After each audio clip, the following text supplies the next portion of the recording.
തൊട്ടാൽ പൊട്ടുന്ന കുമിളയാണോ നമ്മുടെ ഇന്ത്യൻ ഭരണകൂടം? ഇപ്പോൾ പാർലമെന്റിലും പുറത്തും നടക്കുന്ന കാര്യങ്ങൾ കണ്ടാൽ അങ്ങനെ തോന്നും. ഒന്ന് നരവനെ എഴുതിയ പുസ്തകത്തെ ചുറ്റിപ്പറ്റിയാണ്. രണ്ടാമത്തേത് പ്രധാനമന്ത്രിയുടെ ഫണ്ട് സംബന്ധിച്ചാണ്.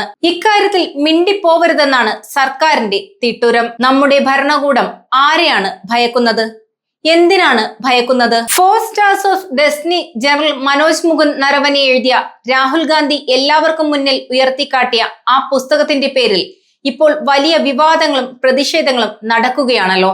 ആ ബുക്ക് ശരിക്കും പബ്ലിഷ് ചെയ്തു എന്നും നരവനെ ട്വീറ്റ് ചെയ്ത പ്രീ പബ്ലിഷിംഗ് ഓർഡറിലൂടെയാണ് ബുക്ക് വാങ്ങിയതെന്നും രാഹുൽ ഗാന്ധി പറയുന്നു.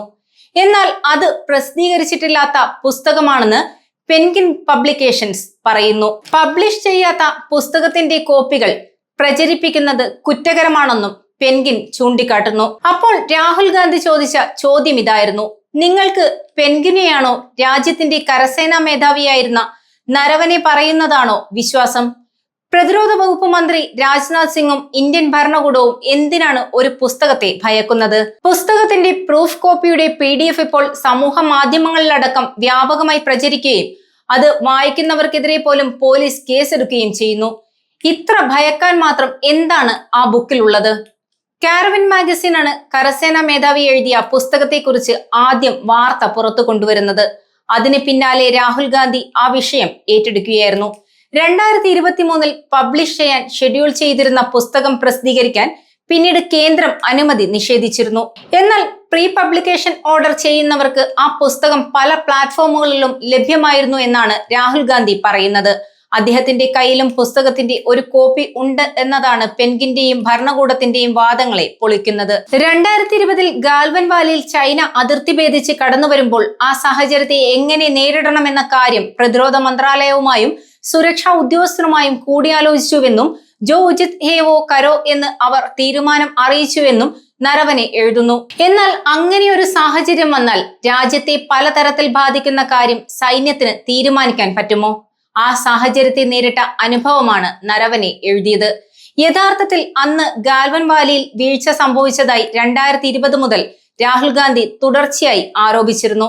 രാഹുലിന്റെ ആരോപണങ്ങൾക്കുള്ള തെളിവ് ആയേക്കാവുന്നതാണ് യഥാർത്ഥത്തിൽ നരവനെയുടെ ബുക്ക്. അതുകൊണ്ടാകാം ഒരുപക്ഷെ പ്രതിരോധ മന്ത്രാലയം ആ പുസ്തകം പബ്ലിഷ് ചെയ്യുന്നത് വിലക്കുന്നതും. പുസ്തകത്തിൽ എഴുതിയിരിക്കുന്ന ഇപ്പോൾ വിവാദമായിരിക്കുന്ന കാര്യം ഇതേവരെ സർക്കാർ തള്ളിയിട്ടില്ല എന്നതും ശ്രദ്ധേയമാണ്. പകരം എതിർ ശബ്ദങ്ങളെയെല്ലാം നിശബ്ദമാക്കാനാണ് ശ്രമം. ഇനി പാർലമെന്റിലേക്ക് വന്നാൽ പാർലമെന്റിൽ അംഗങ്ങളായവർ പല കാര്യങ്ങളിലും ചോദ്യം ഉന്നയിക്കും. അത് ചട്ടപ്രകാരം അനുവദനീയമാണോ അല്ലയോ എന്ന് തീരുമാനിക്കേണ്ടത് സ്പീക്കറാണ്. എന്ത് ചോദിക്കണം എന്ത് ചോദിക്കരുത് എന്ന് പറയാൻ സർക്കാരിന് അവകാശമില്ല. എന്നാൽ 3 കാര്യങ്ങളിൽ ഇനി മിണ്ടിപ്പോവരുതെന്നാണ് സർക്കാർ നിലപാട്. 3 കേന്ദ്ര ഫണ്ടുകളെ പറ്റി പാർലമെന്റിൽ ഇനി ചോദ്യം വേണ്ട എന്നാണ് സർക്കാർ പറഞ്ഞിരിക്കുന്നത്. ഒന്ന് PM കെയർസ് ഫണ്ട്. COVID-19 മഹാമാരിയുടെ സമയത്ത് 2020 മാർച്ച് 27-നാണ് PM കെയർസ് ഫണ്ട് രൂപീകരിക്കുന്നത്.